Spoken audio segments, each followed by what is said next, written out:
So ayun po no, nandito na naman po ulit tayo sa customs. As usual, laging malamig dito. Ewan ko ba kung bakit malakas lagi yung aircon dito eh. So lately po, nakikita ko po yung mga reply ng mga tao sa internet, yung mga netizens, yung pinag-iinitan po kami. Hindi po namin alam kung ano po kasalanan namin sa kanila.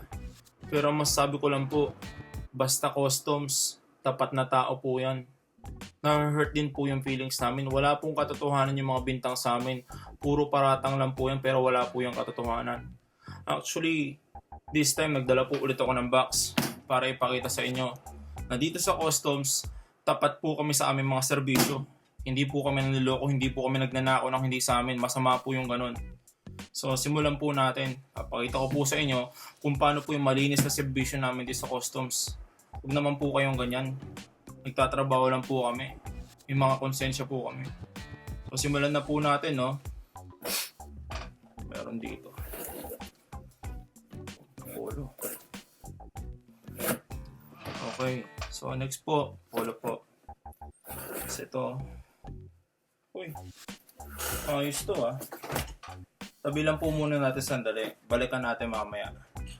Yan po yung mga ganyan. Okay lang po yan. Mga mukhang luma, ayos lang po. Pero pag bago po, yun po, tinatax natin. Kasi po, bawal po yun eh. So, tuloy po natin, no? T-shirt. Meron dito. Ito. Ay, punto ah. Yung mga ganito po, bawal po to.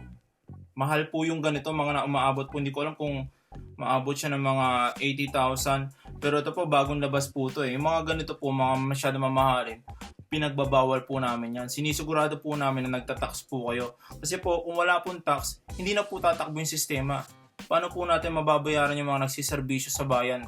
Katulad po namin. Paano po kami sa sweldo kung hindi po kayo nagbabayad ng tax?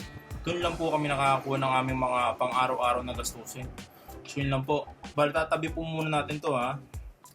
Kasi matatax po yung ganyan. Dapat po may tax po yung ganyan. So, rito.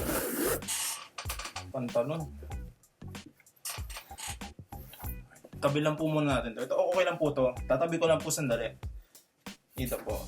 Pinagsasama-sama po namin eh.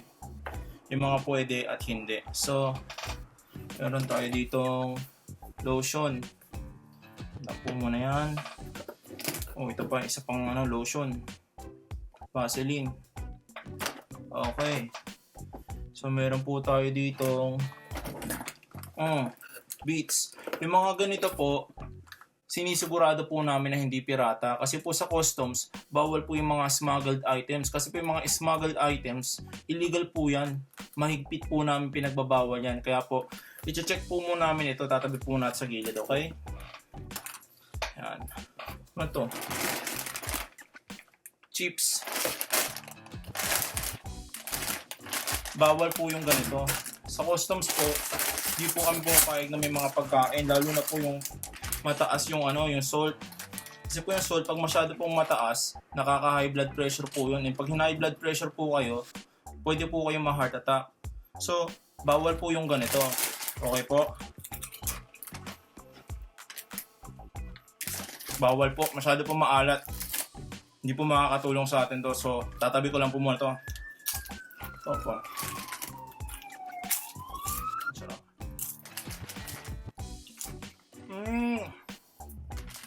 Sarap.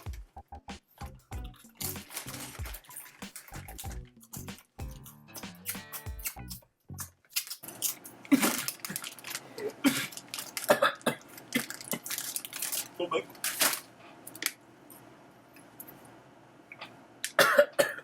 Punta tayo dito. Yun. T-shirt na naman. Dami talagang t-shirt dito eh. Ito po. Shades to ah. Ayos to. Alright, rock and roll to the world. Ganda nito ah. So tatabi lang po muna natin to, no? Mukhang to eh. Mukhang smuggled galing China eh. So tatabi lang po muna natin to. Tapos po, meron tayo ditong sulat. Ito po yung mga ganda po. Ito po yung madalas po namin tinitignan. Kasi po marami po minsan na sinisingit dito. Yung mga ganito po, masyado po namin tinitignan kasi po marami pong mga bagay na nilalagay na hindi dapat. So sinisigurado lang po namin na malinis po itong sulat na to kasi po pwede minsan itong lagyan ng drugs eh. So sinisigurado lang po namin ang kaligtasan ng ating bansa. Kailangan po nating protektahan ang kaligtasan ng Pilipinas. At wag po kayong mag-alala kasi po dito sa custom, sinisigurado po namin nakakarating yung mga gamit nyo. Basa ko ngayon maraming mga comments dyan sa Facebook. Puro na lang pagmumura sa amin. Kala nila mga masasama kaming tao. Mabubuti po kaming tao. So, tutuloy ko na po bago pa ako maging emotional dito